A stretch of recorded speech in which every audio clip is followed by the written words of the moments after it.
हाँ, तो यहाँ तक हम एक रिकैप कर लेते हैं छोटा सा, कि रिकैप में क्या है कि क्या क्या हमने सीखा।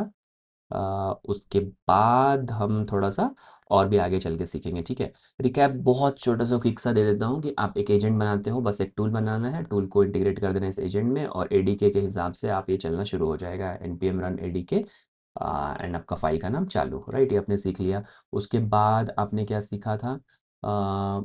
स्ट्रक्चर्ड आउटपुट सीखा था कि उस एलएलएम में मुझे हमेशा वही आउटपुट नहीं चाहिए, तो मैं एक स्ट्रक्चर्ड आउटपुट देना चाहता हूँ, ठीक है। तो आपने स्ट्रक्चर आउटपुट को बस एक नया टूल के बाद आपने आउटपुट स्कीमा दे दिया, स्कीमा को ऐसे डिफाइन कर दिया, आपका आउटपुट आ गया, राइट। तो ये भी बहुत अच्छी बात है। एक ये भी आपने सीख लिया, ठीक है। तो let me close this and clear this, ठीक है। तो यहाँ तक भी सही था, कोई दिक्कत नहीं।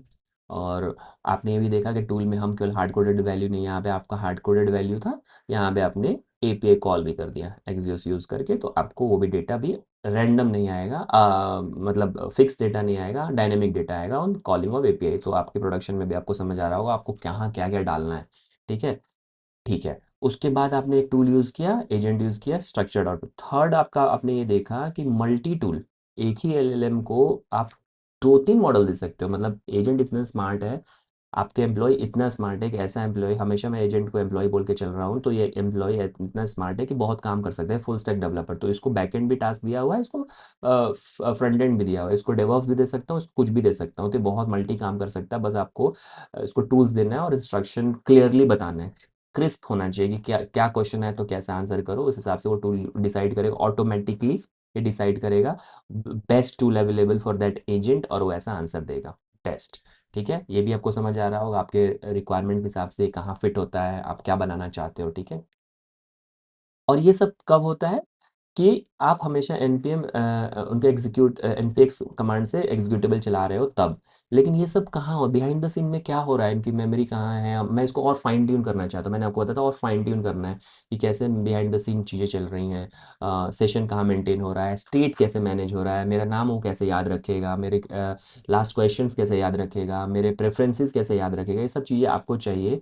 तो ये सब चीज़ों के लिए हमें रनर चाहिए। रनर मतलब आप एजेंट बनाइए, टूल बनाइए, टूल बनाइए, एजेंट बनाइए, पर एक क्लास बनाइए, एक फंक्शन बनाइए जो आप खुद कॉल करो। मेन फंक्शन मैंने बना, आप एक्स वाई जी कुछ भी फंक्शन बनाइए, उसमें आप अपने कंडीशन से कि यूज़र का नाम क्या है, क्योंकि आप अभी तक देखो, आप यहाँ पे चल तो रहा था लेकिन आपको नहीं पता ना यूज़र कौन था, सेशन क्या था, कितने घंटे के लिए था, उसके प्रेफरेंसेस में कुछ भी आइडिया नहीं है। तो आप ना उसके लिए अपना बनाया कि एजेंट रनर, एजेंट का आईडी, सेशन आईडी सब दिया, फिर कंटेंट आप खुद दे रहे हो, जैसे वहाँ पे टाइप कर दे, यहाँ पे मैंने hard code value they the what is the time in Goa, तो आपने वो देखा। और फिर रनर ने रनर क्लास किया, और उसमें तीन पैरामीटर रिक्वायर्ड था, एजेंट का नाम, ऐप नेम और सेशन। तो एजेंट का नाम हमारा ये है, और एजेंट यहाँ पे रूट एजेंट लगा हुआ है। तो यहाँ से कॉल गया एजेंट के पास, एजेंट ने उसको टूल यूज़ किया, उसके बाद रिस्पॉन्स दिया, आपने रिस्पॉन्स को प्रोसेस किया, और असिंक्रोनसली आपके पास आंसर आया। बट ये एरे ऑफ आंसर्स हैं, तो आपको फाइनल रिस्पॉन्स में फ़र्क पड़ा, और असिंक्रोनसली एक के बाद एक के बाद एक के बाद आपको कॉल आते रहेंगे। तो आप उसको फाइनल इवेंट जो होगा तभी आपको, तभी इसलिए देखते हैं वेट करता रहता है। वो वेट इसीलिए करता है कि हमने लिखा कि फाइनल रिस्पॉन्स दो, हमें हमें मतलब नहीं हर रिस्पॉन्स, हर स्टेप में आप क्या कर रहे हो, I don't care. May be in future आपको दिखाऊंगा कि हर स्टेप में क्या होता है। बट अभी के लिए जिसको हम लोग बोलेंगे स्ट्रीमिंग, कि ये स्ट्रीम करेंगे। जैसे आपने देखा होगा ना, हर बार ये आता है कि गूगल से और चैट जीपीटी से आप पूछते हो तो नीचे लिखा रहता है कि processing, getting this data, using this resource, ये सोर्स वो कर रहा होता है। तो वो आप स्ट्रीमिंग भी कर सकते हो, अपने लिए भी कर सकते हो, तो वो भी मैं बताऊंगा। लेकिन मैं फाइनल रिजल्ट से मुझे ज़रूरत है, तो फाइनल रिजल्ट का मैं आंसर कर देता हूँ यहाँ पे, दैट्स इट। तो ये भी आपको क्लियर हो गया। उसके बाद मैं एग्जैक्टली इनपुट बनाना चाहता था। इनपुट बनाने के लिए मैंने क्या किया कि मैंने बस इनका ना टर्मिनल जैसा setup, terminal in prompt reader, तो मैंने उस प्रॉम्प्ट रीडर को डायनेमिक कर दिया। ये फुल कंट्रोल दे रहा हूँ मैं। आप अपना चैट एप्लीकेशन बना बना सकते हो, अभी तक इस स्टेज तक एक चैट एप्लीकेशन बना सकते हो, एजेंट बना सकते हो, टूल बना सकते हो, और बोल सकते हो कैलकुलेटर का, चलो आप मान लो कैलकुलेटर के लिए या कुछ काम के लिए तुमने बना लिया, तो एक एजेंट आपको बनाने आता है, ये बना लिया। टाइम बनाने आता है, ठीक है, लॉगिन करा लो, क्रेडेंशियल रख लो, उनको लॉगिन करा के सारा चीज़ भर दो, उनका session and all, app ID, नाम सब भर दो, और उसका टर्मिनल दे दो।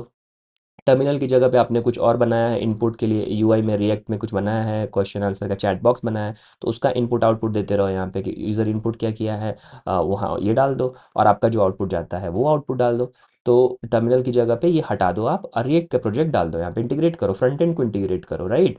और उसके हिसाब से डायनेमिक क्वेश्चन रखो, आप ट्यून करो इसको। ये मैंने टर्मिनल के लिए बनाया, आप अपने प्रोजेक्ट के हिसाब से इसको ट्यून करो। मुझे बताओ, कमेंट करो कि मैंने ये ट्यून कर लिया, ऐसे कर लिया, मैं भी देखूं कैसे आप लोग कर रहे हो, ठीक है। मैं आप एक आइडिया दे रहा हूँ कि आप रिएक्ट से चैट एप्लीकेशन बनाओ, इनपुट आउटपुट वहाँ से लो, और यहाँ से इनपुट लो, वहाँ से आउटपुट भेजो, फिर उसका इनपुट नया लो, फिर भेजो। अभी तक के लिए बेसिक ये भी कर सकते हो, आपको पता है, तो आपका एक प्रोजेक्ट हो सकता है, आप शोकेस कर सकते हो कि मैंने एआई पे ऐसा प्रोजेक्ट बनाया है। सिंपल है ना, आपके आपका कुछ भी नहीं जा रहा है ना, आप गूगल का केवल क्रेडेंशियल यूज़ कर रहे हो, वो भी फ्री का। और आप एक शोकेस कर सकते हो एज ए स्टूडेंट, राइट, कि एआई का इतना कुछ, अब बहुत जितना अभी आपको आता है इतना बहुत लोगों को नहीं आता है, डिके ऑफ एक्सपीरियंस हो चुका है, लोगों को इतना नहीं पता है, राइट। तो आप ये कर सकते हो। उसके बाद आपको स्टेट मैनेज करना, मैंने इसमें दिखाया था, आप जब ये वीडियो देखोगे पीछे जाके, तो इसमें स्टेट जो मैनेज किया था, मैं पूछ रहा था what is my name, even मैं बोल रहा था my name is Roshan, and then I am asking question what is my name, वो आंसर नहीं कर पा रहा था, क्योंकि उसके पास सेशन के तो क्रेडेंशियल्स थे, चैट के क्रेडेंशियल्स थे, सब डेटा वो रख रहा है, लेकिन उसने कभी मेरा स्टेट मैनेज ही नहीं किया। तो मैंने उसको दिया, इनिशियलाइज किया सम स्टेट से, कि ये स्टेट है मेरे, इनिशियलाइज स्टेट है, और तुम ना और भी चीज़ें मेरे में ऐड कर सकते हो, तुम इसको और डायनेमिक बना सकते हो। रिकमेंडेशन में बेस्ट है कि मैं यूज़र का सब क्रेडेंशियल ले लो, डेटाबेस से ले आओ, फेच करके रख दो। अब यूज़र जब भी क्वेश्चन पूछता है तो उसके अकॉर्डिंगली आपका एलएलएम भी ऐसा ही करता है, जैसे आप लॉगिन करके जाते हो, चैट जीपीटी आपको बोलता है ना लॉगिन करो, लॉगिन इसीलिए बोलता है कि आपका सेशन एंड ऑल सब चैट रिकवर करेगा, फर्स्ट सेशन वाला काम कर लेगा। दूसरी बात, वो आपका इनिशियल स्टेट में सब कुछ स्टोर कर लेगा, आप कैसे बंदे हो, 10 ईयर्स से आप क्या कर रहे हो, कौन सा लैपटॉप है, आपके गाड़ी का नाम क्या है, आपका नाम क्या है, एज क्या है, आपने दिया होगा, अनइंटेंशनली दिया होगा, वो सेव करता रहता है बैक एंड में, और वो रखा हुआ है। सिमिलरली आप सिमिलरली ये बना लो, और उसको एजेंट को बोलो कि अब मेरा ना एज 32 की जगह 33 कर दो, और अपडेट कर दो, तो आपका पहले वो गेट करेगा प्रोफाइल, आप पूछो मेरा एज क्या है तो बता देगा, आपका नाम क्या है बता देगा। आपको अपडेट करना है, ये टूल दे दो। तो मल्टी एजेंट है, मल्टी टूल यूज़ कर रहा है, जैसे करंट टाइम यूज़ कर रहा है, प्रोफाइल यूज़ कर रहा है, अपडेट प्रोफाइल यूज़ कर रहा है, एक ही एजेंट, राइट।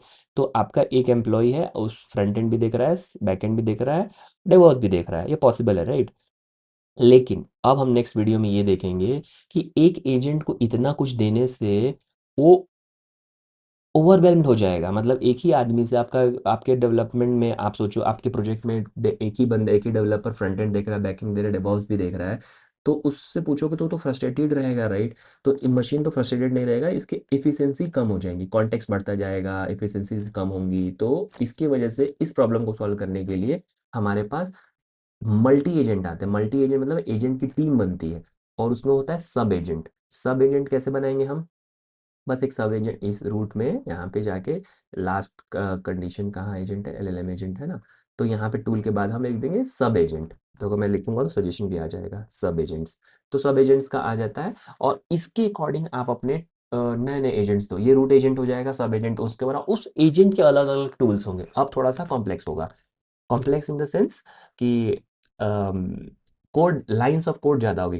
आपका बेसिक नॉलेज, फंडामेंटल ऑलरेडी सब क्लियर है, तो आपको ये सब कुछ बहुत सिंपल लगेगा, लेकिन कोड वाइज, लाइन वाइज बढ़ेंगी चीज़ें। अभी 135 लाइनें होंगी, इसको ऐड करने के बाद 200 लाइन तक जाएगा, बस कोड बढ़ेगा, नथिंग एल्स। तो आपका सब एजेंट में आपको एक नया एजेंट बना देना है, नया टूल बना देना है, that's it, you are done, हो गया आज का।